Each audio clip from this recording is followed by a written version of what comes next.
গাড়িতে কালকে একটা জলের বোতল রাখা ছিল, এই যে তার অবস্থা। সারা ছিল গাড়িতে জল জমে পুরো বরফ হয়ে গেছে।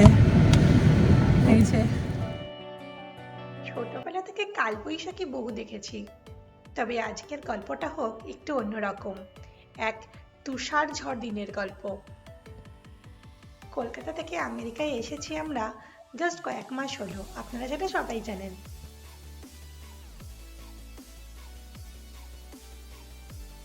নমস্কার বন্ধুরা, আমি Shayani. Welcome to my channel Shayani's box.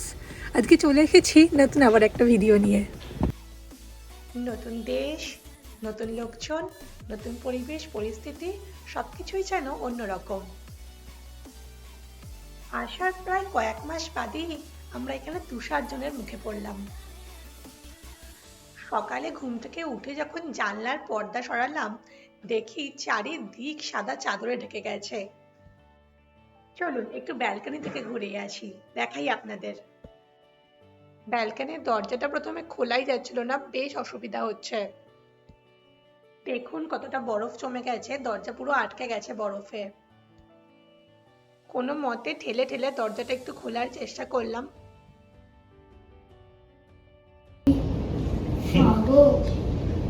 আমাদের সামনে বরফ এরকম চলে থাকে।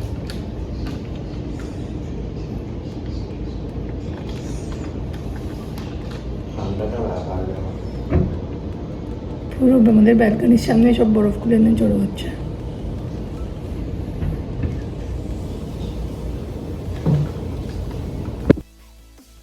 এখানে ওয়েদারের ফোরকাস্ট কিন্তু খুব ভালোভাবে হয়, তো আগে থেকেই ফোরকাস্ট ছিল তুষার ঝড়ের। গাছ, গাড়ি, রাস্তা সমস্ত কিছু সাদা চাদরে ঢাকা। তবে সত্যি বলতে আমার কাছে বেশ ভালোই লাগছিল, কারণ এটা একদম নতুন অভিজ্ঞতা আমাদের জন্য। আমরা ঘরের মধ্যে থেকে অবাক হয়ে এই দৃশ্য দেখছিলাম।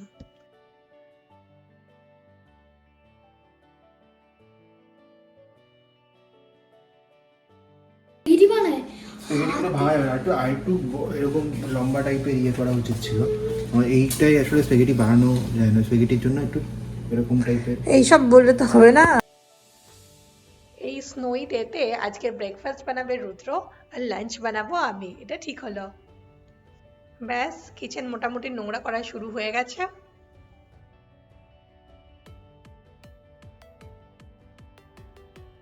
আমাদের ব্রেকফাস্ট রেডি, এবার ঝটপট ব্রেকফাস্টটা সেরে নিলাম।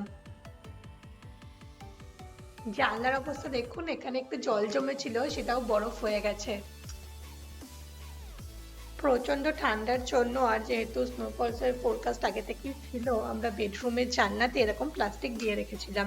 এরকম অনলাইনে কিনতে পাওয়া যায়, অনেকেই দিয়ে নেয়। তবে এখানে স্নোফলস মানে কিন্তু শুধু মজা নয়, অনেকটা স্ট্রাগলও। চলুন বাইরে থেকে একবার আপনাদের ঘুরিয়ে আনি।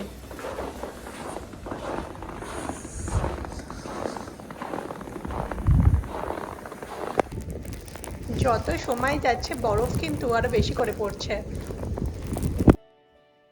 এই সময় নিজেদের গাড়ির ওপরের বরফ কিন্তু নিজেদেরই পরিষ্কার করতে হয়। অনেক সময় রাস্তাও বন্ধ হয়ে যায়, তবে আমাদের সোসাইটিতে রাস্তা পরিষ্কারের কাজ চলছে।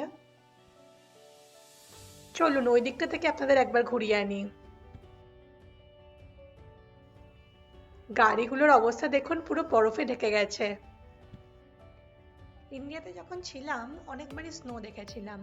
সিকিমে যখন গেছিলাম, এছাড়া গেছিলাম মানালিতে, ওখানেও স্নো পড়েছিলাম প্রচুর। তবে এইরকম ঘরে বসে স্নোফলস দেখার মজা, এটা কিন্তু এই প্রথমবার।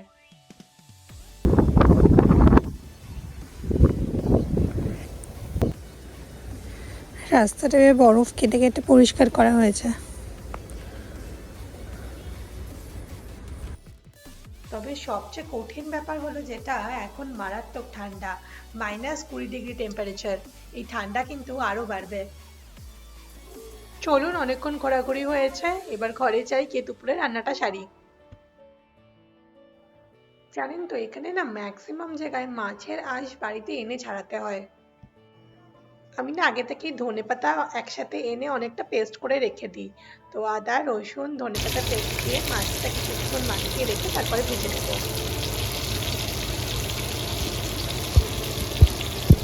আমি দেখাই আপনাদের বাইরেটা, একবার দেখুন বরফ বৃষ্টি হচ্ছে, আরও বাড়ছে যত সময় যাচ্ছে। কেমন লাগছে? ভালোই লাগছে, এখন বাড়িতে বসে বসেই দেখতে পাচ্ছি। হ্যাঁ, আগের বছর আমরা মানালি গেছিলাম, তো ওখানে এরকমই বরফ দেখেছিলাম, আর এখন দেখছি ঘরে বসে। লাঞ্চে বানিয়ে নিলাম fried rice, fish fry, french fry, আর সাথে নিলাম হালকা সালাদ। চলুন আপনাদের একটা জিনিস দেখাতে নিয়ে যাই। চারিদিকে যেন বরফ জমে ছোট ছোট পাহাড় হয়ে গেছে। গাড়িতে কালকে একটা জলের বোতল রাখা ছিল, এই যে তার অবস্থা। সারা ছিল গাড়িতে জল জমে পুরো বরফ হয়ে গেছে। এই যে এতদিন ভিডিওতে দেখতাম, ভাবতাম এরকমই হয়, এবার একদম রিয়েলিটি ফেস করছি। মানে কালকে এটা গাড়িতেই ছিল, সকালবেলা আবার এসে দেখছি যে একদম পুরো বরফ হয়ে গেছে।